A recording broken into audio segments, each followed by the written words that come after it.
In with the title, we'll call this Ionic Bonding.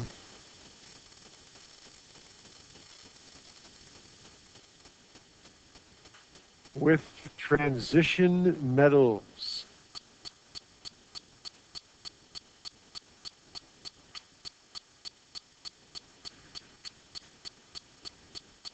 All right. So far, we've looked at the bonding between sort of the two opposite ends of the periodic table. We've looked at the people on this side, right, the atoms over here, and how they bond with, this sort of chunk of atoms over here on this side. And that's all we've covered. So you can see we still have a lot more atoms to discuss and figure out how they work. And so what seems to be missing, of course, is this large chunk of atoms in the middle, which are what we call the transition metals. You'll recall this, you can't see it very well on this particular periodic table, but there's a little stairway that sort of winds its way down here like this, something like that. And this little stairway, generally speaking, I'll make it bigger so you can see it. Generally speaking, this dark little stairway line separates what we call the metals, which are all on this side, if you'll recall from grade 9, all on that side, and what we call the non-metals over here on this side. And then, of course, there is an obscure little group in the middle, right around this area, of what we call the metalloids, which they're so close to the line that sometimes they're kind of like metals and sometimes they're kind of like non-metals, right? So they kind of can sort of be considered a little bit weird because they can do one or the other depending on the situation. So they're sort of strange. But generally speaking, the periodic table has a definite line between metals and non-metals. And what you'll notice then is when we did our ionic bonding with this side and the side over here, so far, we've always been using a metal from over here and a non-metal over here. Ionic bonding most often occurs between metals and non-metals. In fact, I think it occurs all the time between metals and non-metals.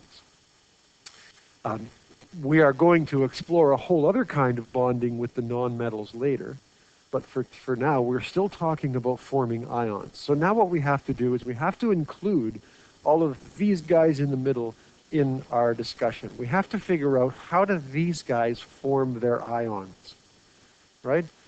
What are they? Are they +1s, +4s, +2s? The beautiful thing is they're all going to be pluses pretty much because they are on the metal side and they tend to want to give their electrons away. So they'll all be pluses and they will join with the non-metals over here in a similar way that the other ones do. But the formation of their ions is the tricky part. They don't have the same sort of simple pattern as the people or the atoms over on this far left side. So let me clear all this drawing that I've done here. And what I'm going to do is I'm going to draw some lines here and show you what we call the blocks of the periodic table. Not so much the families, like their names, remember the alkali metals and the earth alkali metals and all of that, but the blocks. The first two columns are a block, and then we have another block sort of over here on this side of the periodic table. And then if I change my colors, let's see, let's get maybe a nice green. We have this block here in the middle. That's the block we're talking about today. And then we have one more block. Let's take a nice blue way down at the bottom.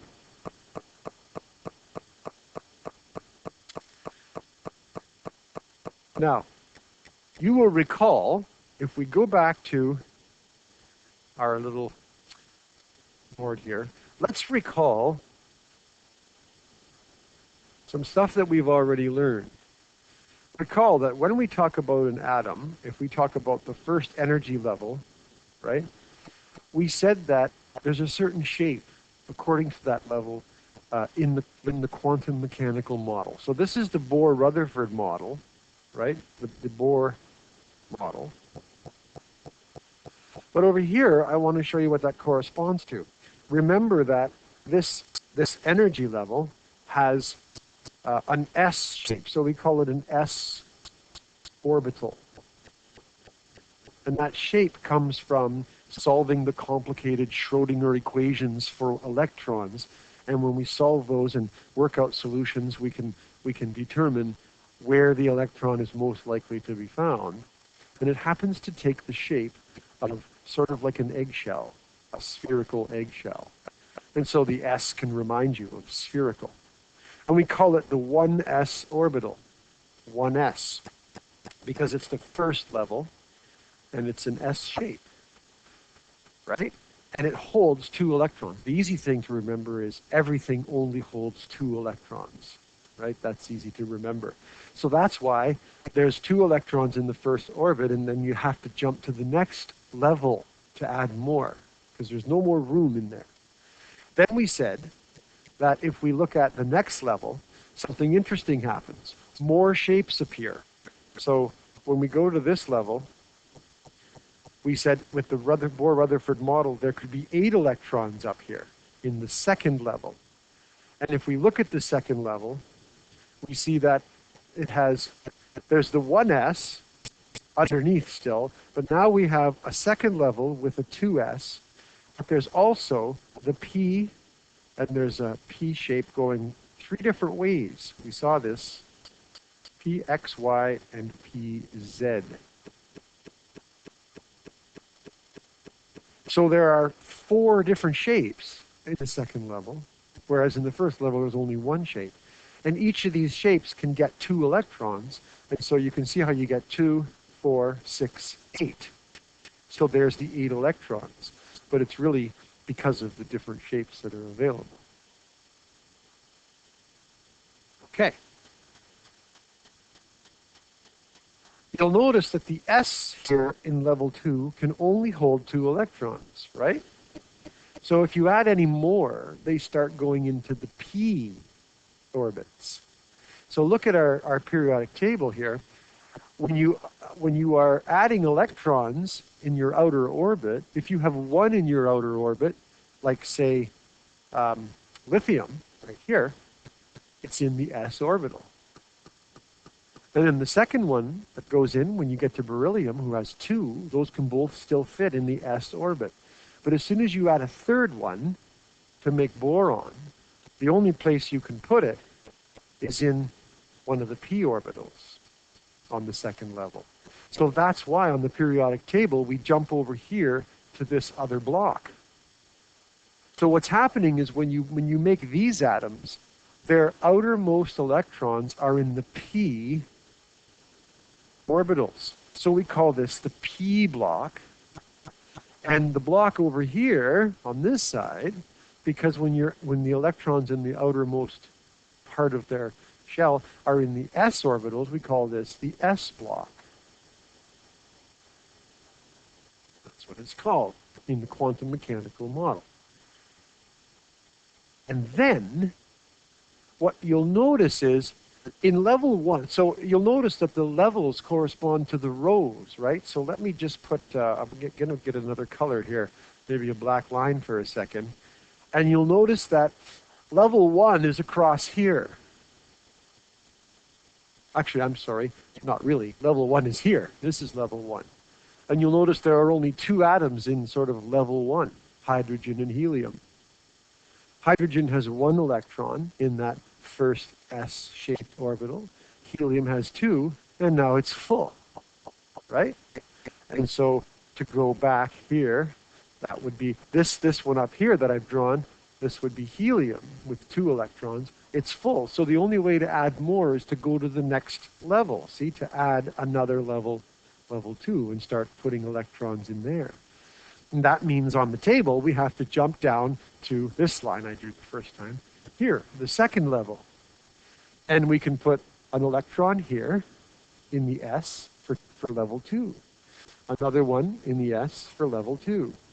And then we can go to the P's and put a P in the X a p in the y, a p in the z, but don't forget, they can all hold 2, so we can repeat it, put another p in the other, with the other one in the x, and the y and the z, and now it's full. Level 2 is full when you get to 8. And that's why the next one has to go in level 3. So the next row corresponds to level 3. This is where it gets weird, because now in level 3, if we go back to our picture here, when we get to level 3, our Bohr-Rutherford model says we can put 2 electrons here, and then 8 in the second level. And then last year you were told that you could only put 8 in the next level, but we discovered that's not true, because the third level allows us to put as many as 18 electrons. And that's because we have the 1 level S, then we have the 2 level S, and then we have the P's that go with it. But when we get to level 3, the equations for these orbits give us another shape. And so on the third level, we saw that along with the P's, there are also 5 more shapes. I'll just use numbers to delineate them. And they're called the d orbitals. So all of these are sort of hidden inside that level 3. In the Bohr picture, all we see is the number 1 line and 18. We don't realize in the Bohr model about all these little distinctions. It takes us a little more detail to figure that out. But look at, if you count the electrons, right? So here's the 2 electrons up here. There's the 2 for the first orbit right there. And then we have 2, 4, 6, 8 right here. And then over here, we can have 2, 4, 6, 8, 10, 12, 14, 16, 18 electrons in the third level, in the D level.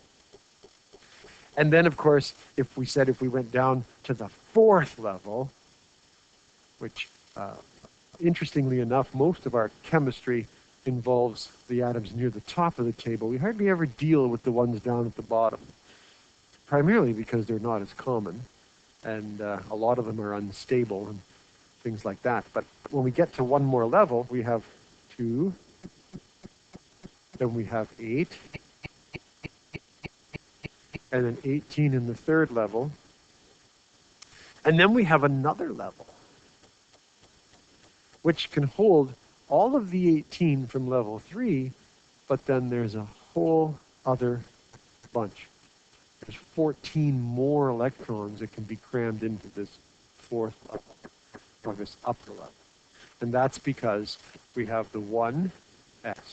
We have the 2 level with the S and the P's, P shapes. We have the 3 level with the P shapes, S shapes, and the D shapes, D4, D5. And then in the 4th level, we have an S and the P's. And then we have D's for the 4th level as well, D shapes.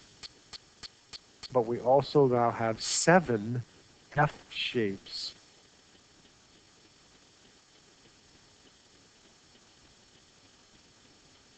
So there are 7 of them. And so if we count the electrons that we could fit in this 4th level, we would have 2, 4, 6, 8, 10, 12, 14, 16, 18, just like the other one above it. But now we have to add 20, 22, 24, 26, 28, 30, 32 electrons are possible to squeeze into the 4th level, so to speak. Now, here's the problem.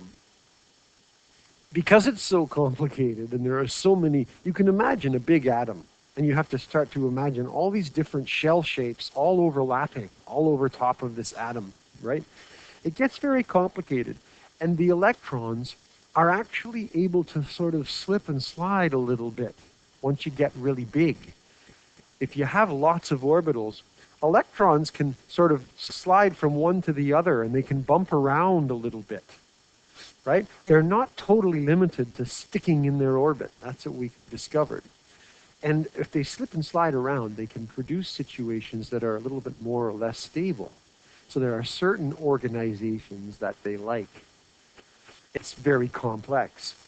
So once we start seeing d orbitals in the third level, we start to see these atoms or these electrons slipping and sliding a bit. And so it becomes difficult to track where they are. They don't follow a nice, neat, orderly pattern. There is a pattern, but there are lots of exceptions to the pattern. Which, if you have a pattern with exceptions, it almost becomes, difficult, because now you have to memorize all the ones that are not following the pattern. So again, the quantum model makes things more complicated. But here's what we want to look at. If we look at the atoms in the green box here, they are the ones where the outermost electrons are dropping into the D-shaped orbitals. So they're the D shape, right? This is the D section, right? Actually, it's a small d. We don't usually use a big D, so I should put a small d there. The D section of the periodic table in this sort of whole, in this whole green area that I've drawn here. The D section, the D block, right there. But because we now have s orbitals overlapping with p orbitals, overlapping with d orbitals, the electrons start to be able to be a little more free to slide around. And so the key thing for these atoms, which start with the third level and the fourth level, and they carry on, is that as long as you have the 18 in that third level, it's okay. It doesn't matter so much whether they're in the P's or the D's, right? They might jump around back and forth, P's to D's. And even with the F's down at the bottom of the periodic table, they can be sort of anywhere, and they slip and slide around. As long as you have 18 in total, that seems to be the magic way of being as stable as you can be. So it's not as simple. What this means to us in grade 10 is that the metals in the middle of the table can form more than one kind of ion, because there's different ways those little electrons can slip and slide around between all these orbitals in those levels, and still you could have the 18 that you need. So unlike lithium, which is always +1, right? Let me clear my mess here again. Unlike lithium up here, which is always +1 because it's in the +1 column, or the 1+. And, strontium, which is always 2- because it's in the 2- column. In the middle here, somebody like iron can be more than one thing. It turns out that iron can be 2+, but it can also be 3+. The atoms over here on this side cannot do this, because they don't have their electrons dropping into the d orbitals. See, it's the magic of the D shape. And this is interesting, because it wasn't until we developed the quantum model that we were fully able to explain how these things in the middle did this. It was like a magic trick until we realized that these hidden shapes are in there. Okay? Now, some of them still only form one. Some of them still only form one particular kind of atom. Like silver, for instance, right? Silver is usually +1, I believe. I'm going to show you how to go and find a shortcut for how many they make. But there's a lot of them that have different pluses and minuses, or pluses that they can make. So all we need to know, and we'll summarize it now on our little note here. We'll summarize it by saying that the D block, right, and I'll put in brackets transition metals,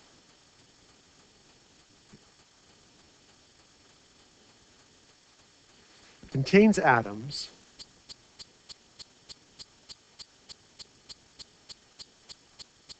with S, P, D, and even the F sometimes. Now, the F block is sort of limited to those few. In fact, what we can probably do is omit that for now. The F block is really only the guys here at the bottom. I don't think I mentioned that, did I? I don't think I labeled that for you. See down here, this group? This is the group that slides into this space. This is another block of the table. It's called the F block. So just in case you wanted to know that. But we're not going to even deal with those guys. We're going to just deal with the ones up here on this part for now. So really, it's the SP and D shaped orbitals. We changed colors. Look at that.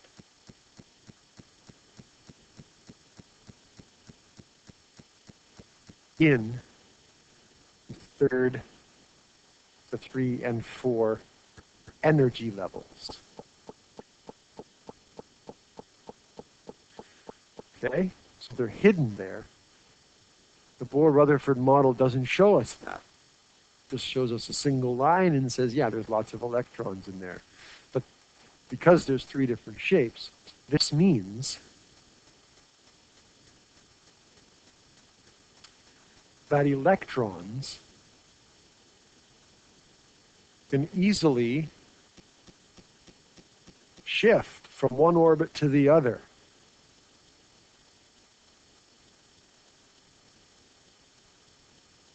One orbital to the other. And things get a little blurry. It becomes difficult to know if that electron is in the S, or is it in the P, or is it in the D, or did it move? Sometimes the orbitals combine, and the P and the S orbital will sort of combine into a new orbital. That's something you learn about in grade 12. And so it gets very complicated. What this means to us is very simple. So I'm giving you this background, but this is the key statement right here. I'll put a star here. These atoms, let's put this means. Sorry, this means that these atoms can form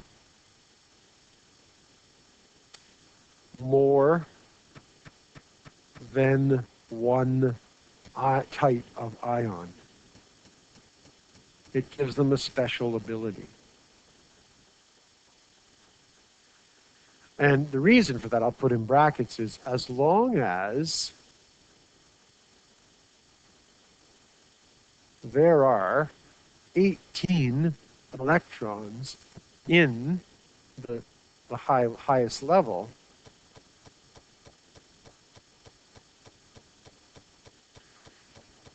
it does not matter so much whether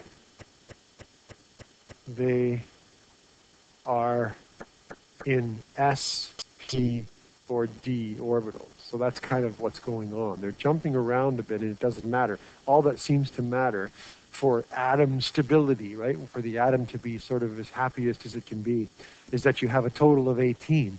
And so there's all this jumping around. Okay. Now, how do you figure out, then, which atoms have what ion? How do we know what kind of ions something like iron or tin or strontium, nope, not strontium, sorry, he's in the wrong spot.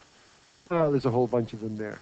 Copper, silver, gold, and all of those. How do we know what kind of ion they will make?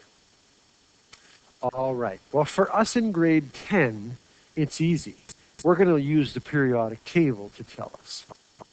It's going to have numbers that will give us a hint, rather than having to dive too deeply into this complicated model of quantum mechanics and figure it all out.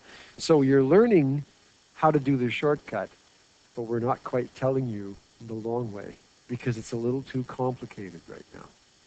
But eventually you will figure it out and it will make sense.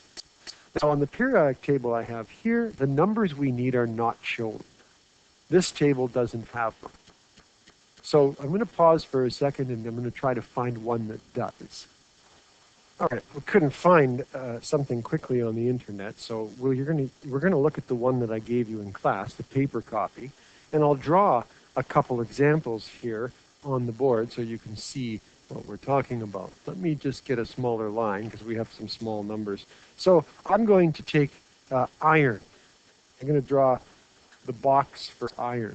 So on the periodic table, right somewhere right in the middle, you will see on your table there's Fe, or iron.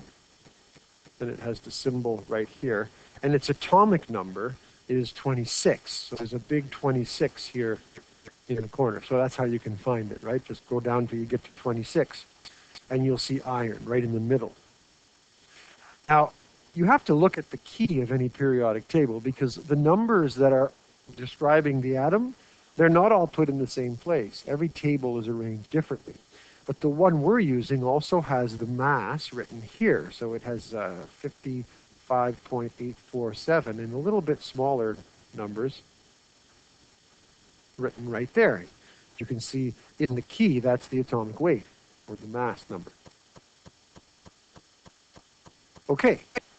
Now there's lots of other numbers over here and down below there's some weird, you can actually see down below, it's got, looks like a little secret code. It's got AR and then it says 3D74S2. Those are descriptions of where the electrons are in each of the little shaped orbitals. If you look below, just above the names on all these boxes, there are little codes that show you where the electrons are in each shaped orbital. But again, that's something we'll learn in grade 11, 12. The other numbers, though, that on this table are right here. There's a little 2, and then there's a comma, and then there's a 3. Now, I don't know if you can see it, but the 3 is bolded. It's a little bit darker. You see that? It's hard to see on this, but because photocopies, right? It's hard to see. But there's a 2, and then there's a little darker 3. If you look at the key down at the corner of the table, it calls these the oxidation states. Oxidation states. But these are numbers that can tell us what kind of ion this particular atom will form. Now, you have to remember, they're always going to be plus, right? So there's no plus or minus on these numbers because atoms, like metals, usually form positive ions, cations, right? So that's basically not something we have to see. We won't see that on the table. We have to remember they're going to be positive. But what those two numbers mean is very simple. It means that iron can give away, iron gives 2 electrons to some other atom, and it becomes Fe2+, right? There's the 2. That's what the 2 is for. But it also means that iron can sort of shuffle around those electrons in all those little shaped orbits. And it can give 3 electrons away in another way. So it can give 3 electrons also. And it would become Fe3+, iron 3+. That's all it really means. So after all that talking of complicated things, what it comes down to is very simple. Iron can be either 2+ or 3+. And that's how you tell. I'll do another example. I'll pick another atom from the middle there. Am I good? Is everybody with me? Okay. Let's look at copper. It's another common one. So if we go to the box for copper, we'll see that copper has the big symbol Cu. These symbols come from the Latin names given to these elements. So copper was once referred to in the Latin world as cuprum. Cuprum. Cu. That's where it comes from. Iron, you might wonder how we got Fe for iron. Well, it's because iron's Latin name is ferrum. So if you know the Latin names, these symbols all make sense. Silver was called argentum, so Ag. Gold was called aurum, A-U-R-U-M. See, so that's where these funny letters sometimes, they don't make sense. You're like, how do you get Fe from iron? You have to know the Latin. So cuprum, or copper, if you look at copper, it's number 29, so there's the big 29 there, so that's how you find it. And it's got the mass, 63.546, right up here.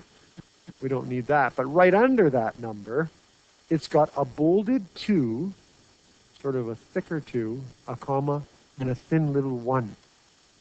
So what that means is for us, those two numbers tell us that copper, let me just put Cu because I don't want to squeeze it in here. So a copper atom, all that means is that a copper atom can give somebody 2 electrons and it will become Cu, copper 2 plus. But it can also give 1 electron and shuffle things around a little bit and become copper 1 plus. That's all we really have to know. It's pretty simple, right? Because then once we want to combine it, we can use these numbers that we figured out from over here on the table. We can use those numbers in our crisscross to see how they'll go together with somebody else. You might be wondering what the bold one means. Why one is sort of bolder than the others? That's because it happens to be the most common. It's the one that we see more often. So with iron, we see the iron 3 ion forming in more cases than perhaps the iron 2. It's possible that the iron 3 is just a little bit more stable. So the iron 2 ion is okay, but this one's a little bit better. But it's just more common. With copper, it's the copper 2 ion that we tend to see more often and is more popular, more common. That's what the little bold means. So that really doesn't matter. Doesn't matter to us, the bold. So if you can't make it out which one is bold on your table, it doesn't really matter too much. So are there any questions, first of all, on how to find these oxidation numbers and what they mean? We're good so far? Okay. Well, now we have a problem. If we have 2 different ions, they have to have 2 different names. We can't just call them copper. Right? So you can't just say copper ion. So unlike somebody like sodium, like if you have sodium, remember, sodium is Na, and it always forms or turns into Na plus because it gives away 1 electron to somebody else. It might give it to fluorine or whatever. And so it always is that. It only has 1 choice. So we don't have to worry. We just call it sodium ion. Right? Sodium ion. That's his name. But when you have 2 choices, like iron, well, let me just write iron here. Iron, Fe, the atom, it can do this. It can give 2 electrons and turn into Fe2 plus. But it can also give 3 electrons, shuffle it around, and it can turn into Fe3 plus. So we need to find a way to name them. So what we do is we use a Roman numeral to represent which ion it is. So this one would be called the iron. We put a bracket and we put 2. Iron 2 ion. See, the Roman numeral 2 stands for the 2 plus. And this one we would call iron, in brackets, 3, Roman numeral 3, capital Roman numerals, not little baby ones. So we can just call them by their name, iron 2 and iron 3 ions. And we use a Roman numeral in the naming of it to suggest which one it is. Do you remember your Roman numerals? Right? The Roman numeral for 1 is like this. For 2, you put 2 of them. For 3, you put 3 of them. Then for 4, you put IV, right? One from 5 is what that means. It means 1 less than 5. That's how the Romans did it. And then for 5, it's just the V. For 6, then it's a 5 and a 1 more. So they put the 1 on the other side. So it's the opposite of 4. It's 1 more than 5. See, that's how it works. And then for 7, you go 5, 6, 7, like this. And I don't think we'll need any numbers bigger than 7. I don't think you'll find any numbers on there that are bigger than 7. Now, you can use those Roman numerals in the name, as I'm going to show you in a minute. What you'll notice is that some of them, if you start looking around at the oxidation numbers, if you look at something like manganese, Mn, on your table, it's number 25. It's just a little bit, it's on the left side of where iron was. And you look at its oxidation numbers, it has a 7, right? It has a 6. It has a 4 and a 2 and a 3. It's got 5 different ions that it can make. Yes, sir. I forgot to turn the voice on, so I'll repeat that. Manganese makes 5 different ions. It can make manganese 7, manganese 6, manganese 4, manganese 2, and manganese 3. 5 different possible ions for manganese. A lot of them only make 1 or 2.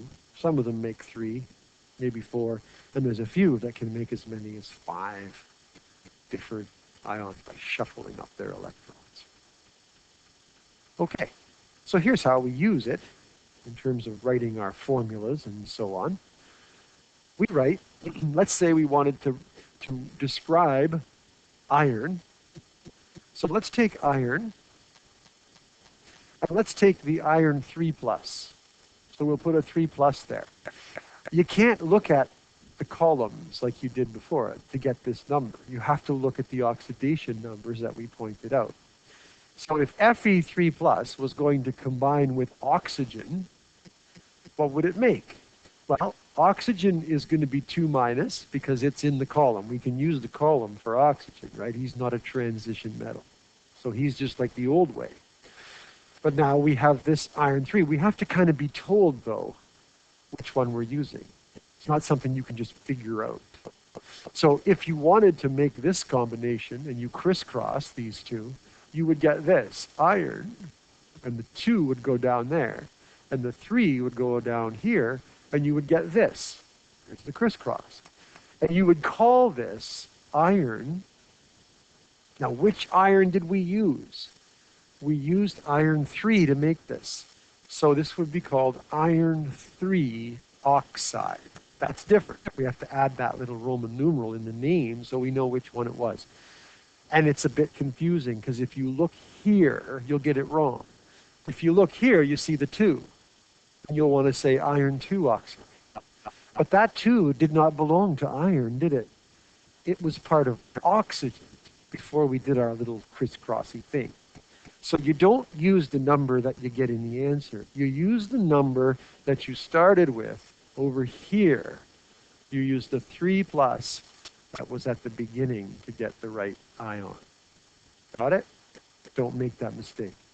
Now, if we wanted to see what would happen with iron 2+, it could also combine with oxygen, and we would have this situation. Well, we just cross the 2's down. Okay? And then we would have Fe.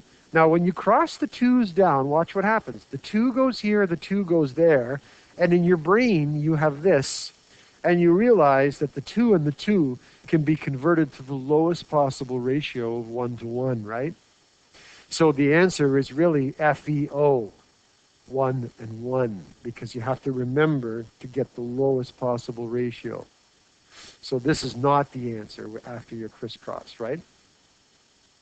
Okay? And what do you call this? Well, you still call it iron 2 oxide, because it was the iron 2 over here. See, there's the 2. That's the one we used. Doesn't matter what numbers there are in the final answer or the compound. That's not how we get the name right here. This little Roman numeral does not come from over here. It comes from whatever you started with, iron 2. That's why it's there, even though there's no 2 or anything there. Okay? Okay. And that's really all there is to it. So now, let's practice. I'm going to put a couple here on the board and let you practice them. I want you to take manganese.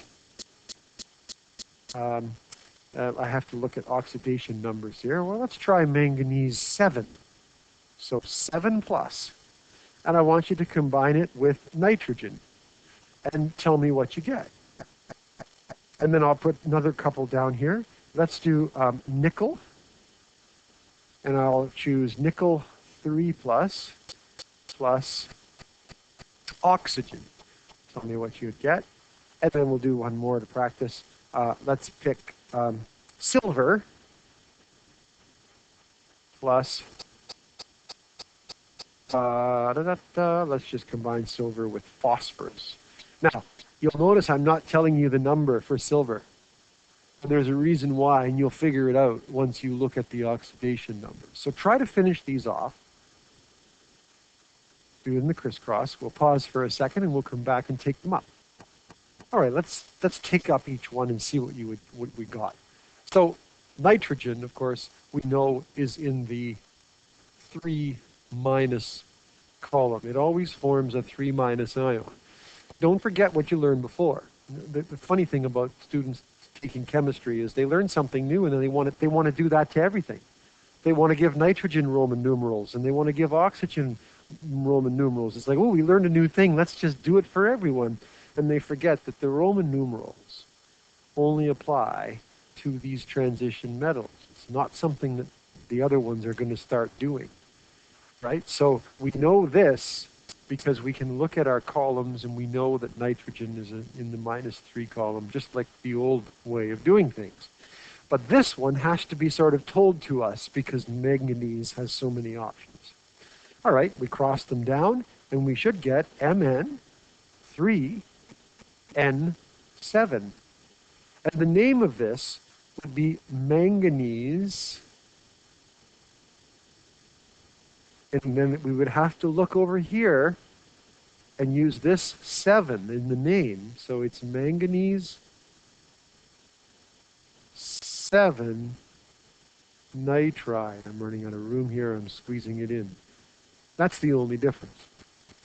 Manganese 7 nitride. Because it could also be manganese 4 nitride or manganese 3 nitride. So that's all there is to it. It's not that difficult. Down here, we look at nickel, and we're told it's the 3 plus one that we want to use. And so that means we have to look at oxygen. Oxygen is always 2 minus. He's one of the old ones. He doesn't have multiple options. So we're using the nickel 3 and regular oxygen. We cross them down and we get Ni2O3. And we would call this nickel. And then we would have to put the 3 here. Nickel 3 oxide. And remember, not this number over here. That's what we use for the Roman numeral, nickel 3. That's the kind of ion that's being used.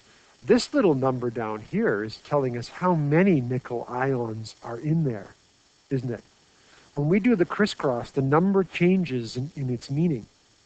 It starts off by telling us the kind of ion when it's up on top, but when it's down below, it transforms into now telling us how many there are. So we have to remember when we do our little shortcut trick that number changes meaning. Okay, now I left this last one, silver and phosphorus. Well, phosphorus, we can look at the table, and it's in the same column as nitrogen. It's in the -3 column. So we should be able to get that using the old method. So then on silver, we're like, well, wait a minute. Which one is it? We don't know. But if we look on the periodic table, what did you notice about silver? You must have noticed there was only one number there. It's a 1. And so that means that silver is always just +1. So you don't need any Roman numerals. because there's only one ion. So this one, it's not silver 1. It's just going to be, well, let's cross it down. So Ag3, and then P1. I don't write the 1. This is just called silver phosphide, because the only reason we need a Roman numeral is if there's more than one option. There's no point using a Roman numeral to distinguish one thing from itself. That's silly. So, the only time you use a Roman numeral is if there's more than one option. Got it? So even though silver is a transition metal, and it's in that box in the middle on the table, it doesn't need a Roman numeral if it's just one option. And there's quite a few of them like that. So every once in a while, you're going to have to keep this handy, and you're going to have to check. Because right now, you wouldn't know that silver is only one option. So you got to check. And after a while, you do start to remember, when you're a chemist anyway. Chemists remember this because they use it all the time. So it becomes common for them to know in their head. But we just use the table. Okay, so we've introduced this new idea of the multivalent metal. I don't know if I used that term, but that's what these are called. These guys who can do this more than one way are called multivalent metals. That's what their name is. So we'll put that now at the end so we understand. Multivalent means that they can form different ions, right? And when they do, we use a Roman numeral to indicate which one is which, and we don't use the Roman numeral when there's only one choice. And that's really all there is to multivalent metals. So we'll stop our video here and we'll do some practicing.